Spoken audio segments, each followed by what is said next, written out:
Bismillahirrahmanirrahim. Assalamualaikum warahmatullahi wabarakatuh. Alhamdulillahirabbil alamin. Wassalatu wassalamu ala asrofil anbiya'i wal mursalin Sayyidina Muhammadin wa ala alihi wa sahbihi ajma'in. Amma ba'du. Kembali lagi bersama saya Rafli Dwi Aryansyah. Dalam 7 menit ke depan saya akan memberikan kajian yang bersumber dari buku Meledakkan IESG dengan Langkah Takwa dan Tawakal karya Mas Udi Abdullah. Bertawakal kepada Allah, sesungguhnya Allah menyukai orang-orang yang bertawakal kepadanya. Surat Ali Imran ayat 159.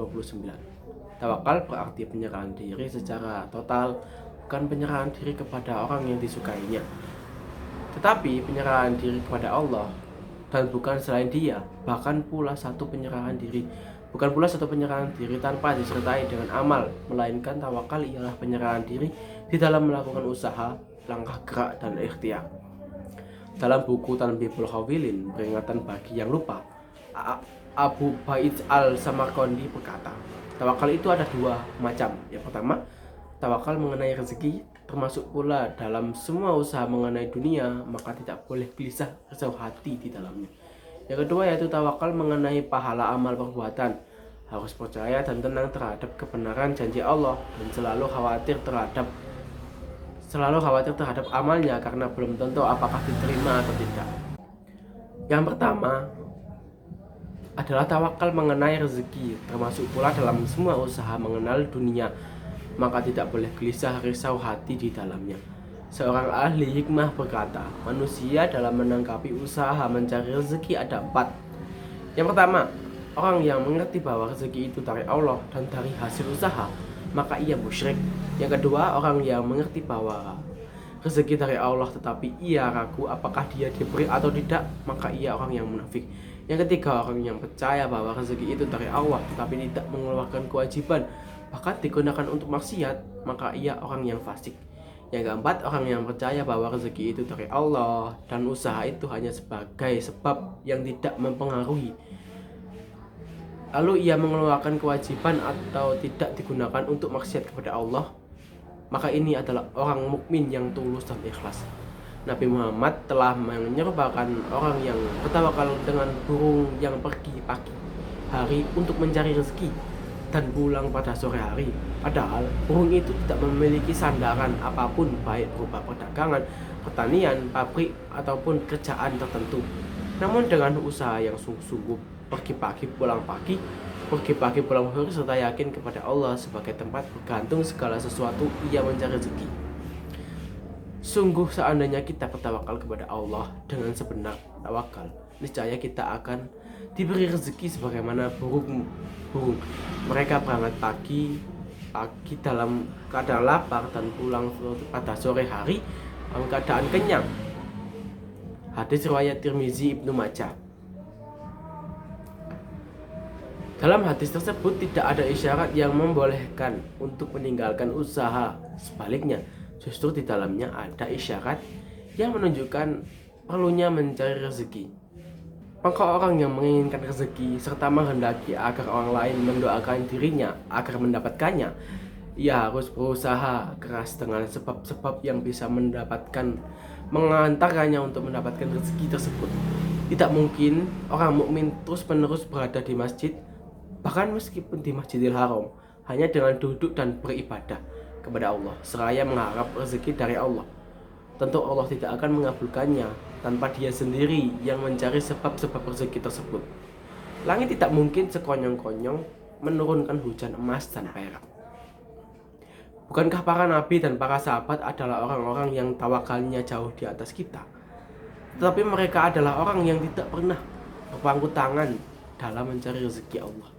Ibnu Abbas pernah berkata, Nabi Adam adalah petani, Nabi Nuh menjadi tukang kayu, Idris menjadi penjahit, Ibrahim dan Lut menjadi petani, Soleh menjadi pedagang, Daud menjadi pandai besi, Musa, Syuaib dan Muhammad menjadi pengembala.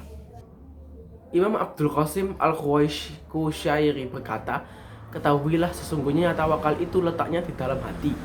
Adapun gerak secara lahiriah, maka hal itu tidak bertentangan dengan tawakal yang ada di dalam hati.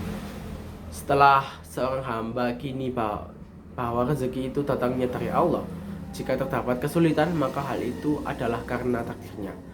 Dan jika terdapat kemudahan, maka hal itu karena kemudahan darinya. Nah, yang kedua yaitu tawakal mengenai pahala amal perbuatan.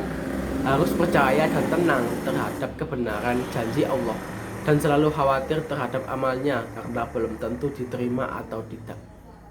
Amal yang dilakukan manusia dapat diklasifikasikan menjadi 3 macam. Yang pertama, bentuk-bentuk ketaatan, perintah Allah kepada hambanya, hal mana Allah menjadikan sebab keselamatan dari neraka dan masuk surga. Ini harus dikerjakan sambil bertawakal kepada Allah dan memohon pertolongan kepadanya. Yang kedua yaitu amal telah dijadikan Allah Subhanahu wa taala sebagai hukum sebab akibat. Allah memerintahkan hambanya untuk memenuhinya, seperti makan ketika lapar, minum ketika haus, berteduh ketika kepanasan, menghangatkan badan ketika kedinginan, dan lain sebagainya.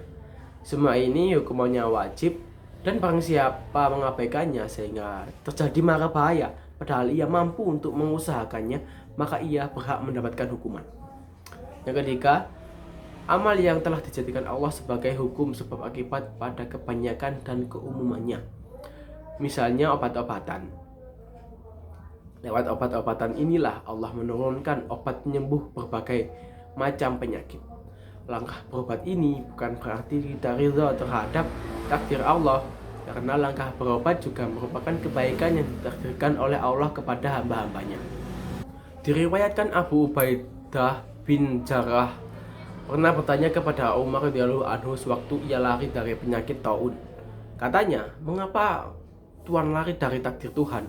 Umar menjawab, "Betul, saya memang lari dari takdir Allah untuk pergi ke takdir pula." Nah, yang dimaksud lari ini bahwa lari dari takdir tibanya penyakit dan mara bahaya untuk pergi ke arah takdir tetap sehat walafiat. Sementara itu Ibnu Qayyim dalam bukunya Madarijus Shalihin ketika membahas tentang bab menolak takdir dengan takdir, ia berkata, tidak terwujudkan kepentingan hidup manusia kecuali dengan menolak sebagian takdir dengan sebagiannya, apalagi dengan kehidupan akhirat mereka. Allah Ta'ala memerintahkan agar kejelekan yang merupakan takdirnya ditolak dengan kebaikan yang juga termasuk takdir Allah. Misalnya orang yang lapar adalah termasuk takdirnya, kemudian diperintahkan untuk ditolak dengan makan yang merupakan takdirnya juga. Kalau orang menyerah saja kepada takdir lapar padahal ia mampu untuk menolaknya dengan takdir makan hingga mati, maka ia mati dalam kemaksiatan. Tawakal yang sebenarnya adalah jika adanya usaha zahir yang sungguh-sungguh untuk meraih apa yang diinginkannya, lalu apapun hasilnya diserahkan sepenuhnya kepada Allah. Sa'id bin Zuhair berkata, tawakal itu keseluruhan iman. Mewujudkan tawakal bukan berarti meniadakan ikhtiar atau usaha. Takdir Allah Subhanahu wa taala dan sunnahnya yang berhubungan dengan makhluk berkaitan erat dengan ikhtiar.